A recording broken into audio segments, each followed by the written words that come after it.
website insurtechstory.com, and we are available on Spotify, Apple, Google, and Amazon Music. Today we will discuss on the topic how traditional brokers can embrace technological innovations. And for that, I'm delighted to welcome our guest, Harprem Tua, who is the founder at Easy Digital based in Bangkok.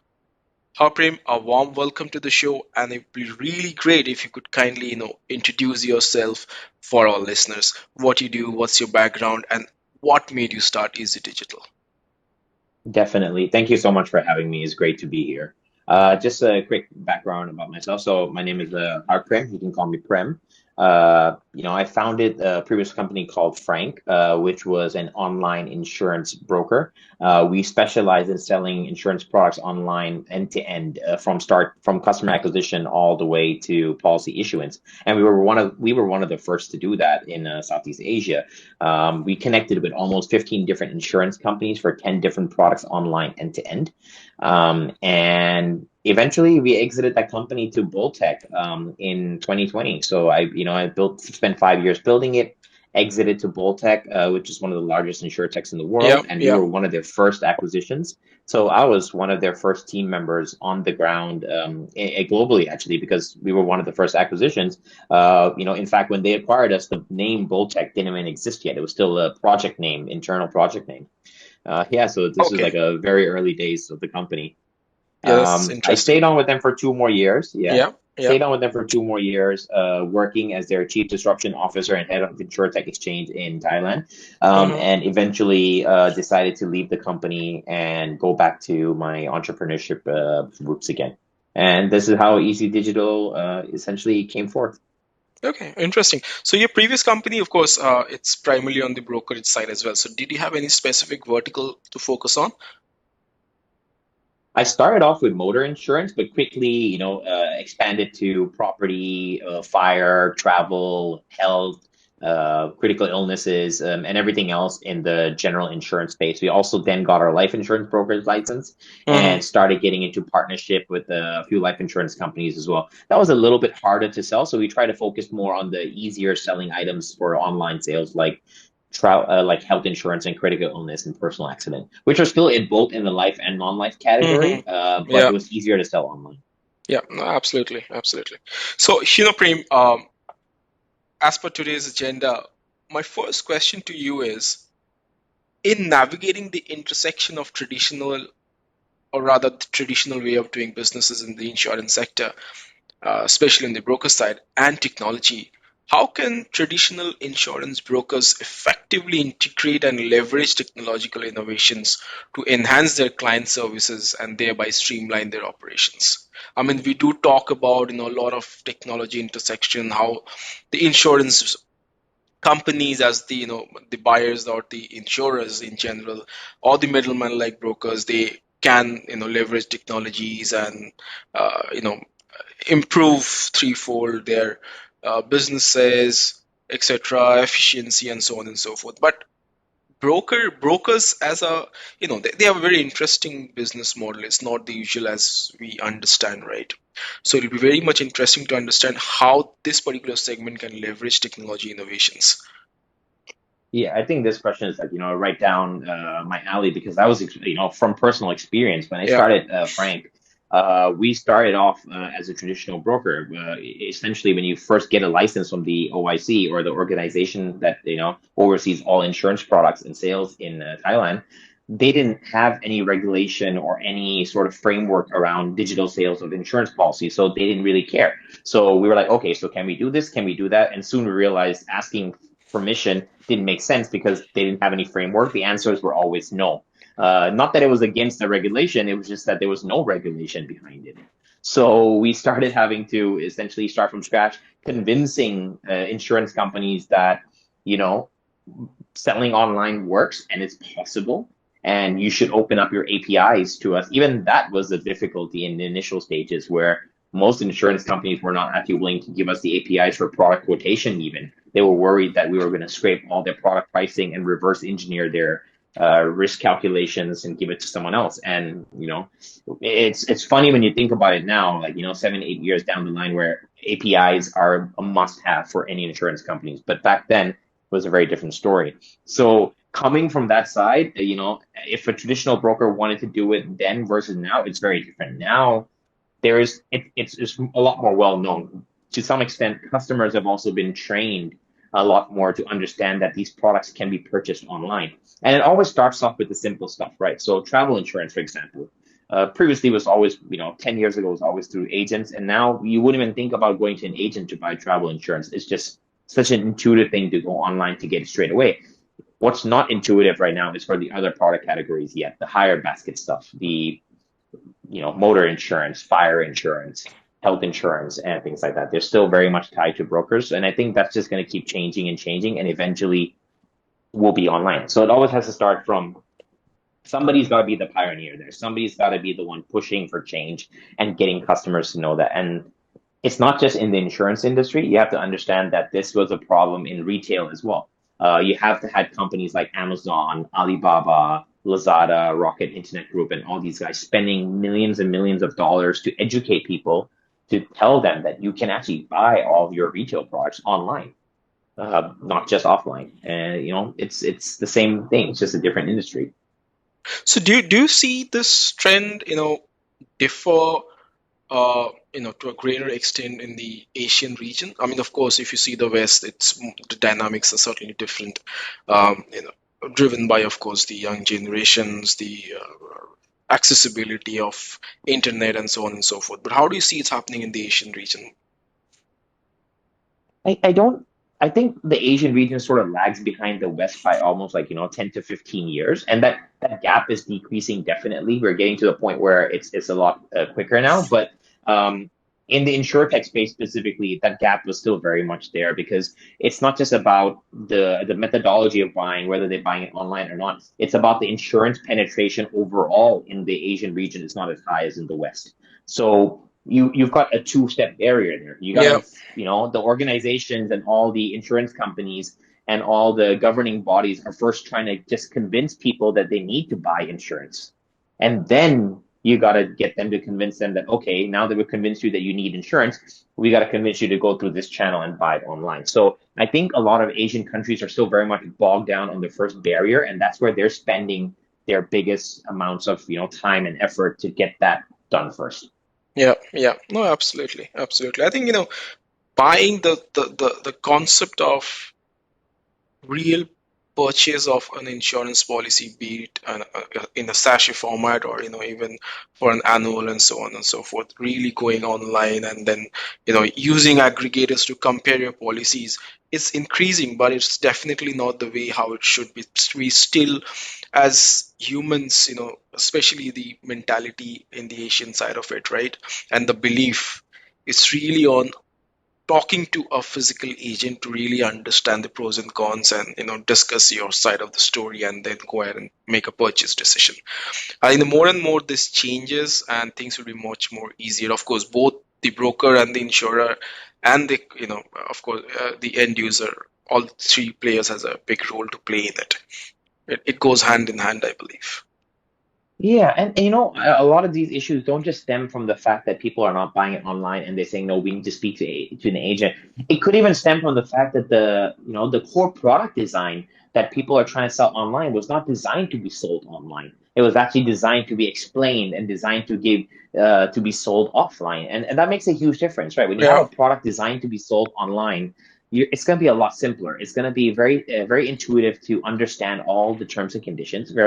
Easy to understand all the coverages and where they're lying and where the gaps are, where the holes are, and easily to compare with other packages of similar styles as well. But the moment when if you just stick to the same core understanding that no, it should be this way, it should be just like this, the way it was done before, and trying to sell that online, it seldom works. It's not the channel that's wrong; it's the yeah, product's not suited for the channel, and that's a big misconception that a lot of people have when they try. You get a lot of big organizations, insurance yeah. organizations, trying to sell their products online and saying online doesn't work for us. We tried it. We spent millions of dollars marketing it. We got so many leads, but at the end of the day, all of it had to be sold offline through agents and call center. It's because the product that you're selling is not designed for it, and that's Yeah, you have to get them to understand that as well. No, that's a very valid point you have said that, the design of the product. And I really believe, a lot of the experiences, that needs to go online, particularly purchasing a insurance policy, has a lot of connection with the ultimate claims process, which also needs to go online and has to be much more smoother, and quick is with respect to its turnaround time, right? Because we as people, if we believe that when we are claiming for an insurance for whatever the case may be, if it is happening online in a much more quicker process, we really automatically get that belief of purchasing the same online. But here's not the case, right? We still believe that for the claims process, unless we have a personal touch with the agent or the insurance provider, it's not going to take place. It's not going to happen at the end of the day, and that's what gives us that curiosity. Why not first get into an engagement with the person who is selling me the product, and that would actually give me that feel that, okay, in case I need to claim, this particular person is the only point of contact who can help me out get the claim, right? Otherwise, doing it everything online, where there's no interaction with the human, I don't know what is happening, what the bot is telling me, and so on and so forth. That real belief doesn't happen just because of the incorrect way of things happening in the claims No, process. it's very true. It's if you go back to the nature and just the subliminal messaging behind that is like it's fear if whether I'm getting my money's worth or not. And that Yeah, tends to increase as the basket of the product that you're buying becomes higher. So absolutely. life insurance, when you're paying product for products that are, $4,000, $5,000 a year, or even higher, you're going to want to speak to somebody because you're investing a lot of money into it, right? It's very seldom you go and buy an online purchase with that high basket size, unless you already seen it on before and know it before. And this is not a phenomenon just with insurance. This is also with offline traditional products. A lot of people who want to buy an iPhone online or a Samsung online will either read reviews of people who've touched it and held it in their hands to get that experience, or will walk into a store and feel it for themselves, and if they like it, then they'll go purchase it online. TVs, refrigerators, all these big items are the same thing. It's all identical. And what I found from my previous company, when I was running the brokerage, was that there was a sweet spot in Asian markets. Any item that was below 150 US dollars in terms of cover, premium amount, was easy to sell online. Anything above that, the conversion rates for online sales started deteriorating very, very quickly. And that's when you have to have a call center team to catch that lost opportunity and try to convert them. Yeah, yeah, yeah. No, absolutely. So my following question to you is, Prem, as technology continues to reshape this landscape of the insurance industry, what specific challenges do traditional brokers face in adopting new tools and platforms? And also with respect to strategies, if I look at what strategies can be employed to overcome such challenges.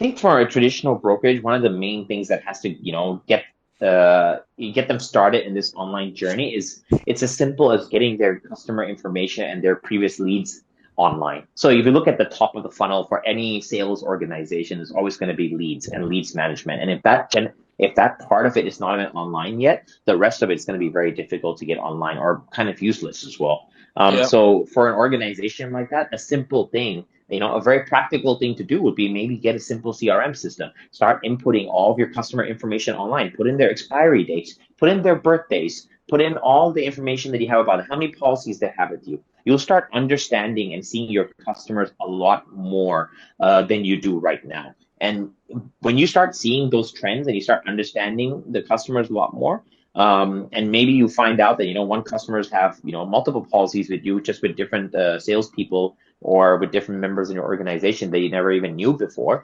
That's when you start, you can start implementing other marketing strategies. You can start doing other things along the funnel, lower end of the funnel, to improve your sales process. But it always starts with the basic things. For me, I feel it's lead management.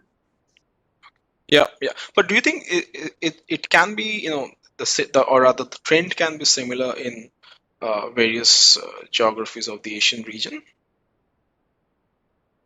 I think so. I definitely think so. Look, organizations that are brokerages, just in the Asian region, majority of them are very, very, still very, very manual. They're doing things on paper. They're doing everything by writing down our notepad. And forget about brokerages. I've seen insurance companies that sell hundreds of millions of dollars a year still do everything very, very manually. And the only time they input anything into a system is when they need to issue a policy. But if we ask them for information along the lines of like leads, opportunities, quotations, they wouldn't have any of that data because none of it is tracked. Only the policy issued are sent to the core system.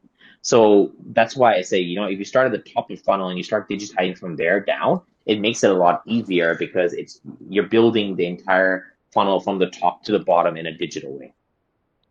Absolutely. Yeah, well said. So, with Insurtech startups disrupting the industry, how can traditional brokers stay competitive and relevant? And what are the key technological advancements that brokers should prioritize to not only survive but thrive in this evolving market? It's a big question. It's not going to work for everyone, but I think that as a broker, one thing that you can already do to differentiate yourself is you have those human resources available. I'm assuming a traditional broker obviously has the human resources. You need to leverage that advantage to the best of your ability, but you got to make them as efficient as possible as well. And that's one thing that I firmly believe in. I don't believe technology is a tool that should be replacing people. I think it's a tool that should be enhancing the people that you already have or enhancing certain Hmm. functionalities to make them a lot more efficient and a lot more optimized. So if you're a broker, you already have people who've been working here for years, and you've been working. You have the trends, you've got the customers, you've got your core business. I'm sure you're profitable as well as a broker. It's not going to be an unprofitable business, otherwise you wouldn't be doing it for this long. It's very unlikely a traditional broker is a startup. Yeah, you have these things. Why not start? Just simply trying to figure out a way to make every single resource of yours more efficient by getting them to convert older customers or getting them to understand what trends they are with their own sales cycles and everything like that as well. Um, that's for me, it's a very basic first step and a very basic tool. And going back to what I said earlier with CRMs, right? When Yeah, you have that data, you can start enhancing that human touch that you always had with your customers. Because one thing brokers do very well is build that relationship with their customer. One thing they don't do very well is maintaining that relationship throughout the year. They only talk to their customers at points of sales or at times when they need to collect money from the customer. And that could hinder and hurt the relationship as well. Or it could hmm, keep the relationship very platonic, meaning it makes the customer always feel that you're only calling me when you need money. So it's a very transactional relationship. I think brokers need to leverage that human touch a little bit more, and yeah, CRMs could definitely help with that to start engaging with their customers a lot more and building more of a relationship with their customers that other online players can't just steal away because of a lower price. It's yeah, it's the core yeah, competency, right? If you look at any business, you look at the unique selling points that what you have. As a broker, you have the human touch. yeah, yeah, absolutely. So, anything you can touch upon from the customer experience side that they could be really, close the gap or do something more to actually be more competitive when it comes to, competing with the insurtechs in general. That's the tough part, right? Majority of the insurtechs are competing on lead acquisition. Yeah, Now, whether they're acquiring the leads through digital channels like Facebook and Google, which is direct to consumer, or they acquiring the leads from partnership program that they're able to close, such as with Shopee, Lazada, with Flipkart, or whatever other B2B2C methodologies that they have. That's still at the end of the day a customer acquisition. That's where a lot of insurtechs are actually competing at the moment. Now, for a broker to compete with that, you have to look at what their skill sets are. They're not going to be able to outspend an insurtech or a startup in that sort of sense. A lot of insurtechs and startups are actually willing to lose a lot of money along the way to gain those customers, right? So for a traditional broker or a traditional company that's been running and operating profitably, most likely a family business where they rely on the income to pay for everything, they're not going to be willing to lose money to be able to do any of these activities. And that's, you know, it makes it difficult for them to fight on the customer acquisition costs and the lead generation part. So you got to work harder and more on retaining, but something else, retaining your existing base using the human touch, using your relationship with your existing customers, and you got to leverage that existing base of customers to maybe even get referrals.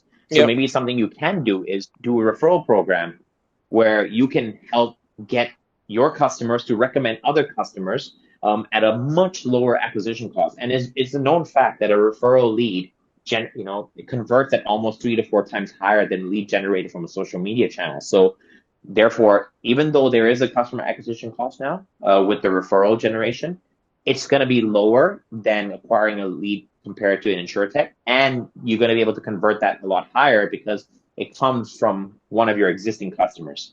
So therefore, your team, when they're converting that, is also going to get more efficient as well. So you have to think of these tactics and ways to be able to beat out these Insurtechs. I think another strategy that could potentially even work is, go where the Insurtechs aren't. A lot of Insurtechs are not able to close corporate deals or business deals or SMEs because unlike a regular direct-to-consumer where you can go through a B2B2C partnership or direct-to-consumer marketing, B2Bs don't buy the same way, and SMEs don't buy the same way as well. So that's a gap, and that's something that a lot of Insurtechs have struggled by themselves. So, traditional brokers actually are very strong in this space, and you look at the likes of, Marsh, Lockton, and all these big corporate traditional brokerages are still very, very much strong on these spaces and are do very, very well and very, very profitable because of these kind of clients that they have.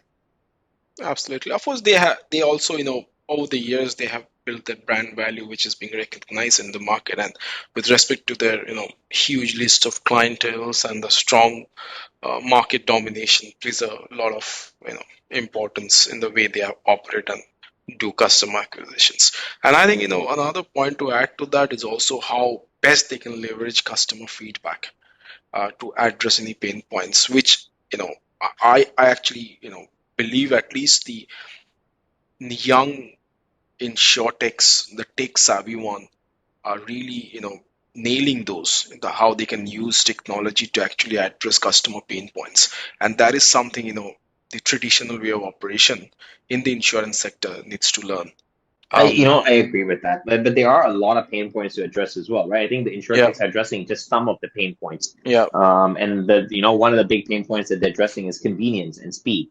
Yeah. So, there are a lot of other pain points out there. And as the higher, the different types of product categories and the different basket sizes of products also means there are different pain points. Not all of them have the same pain point.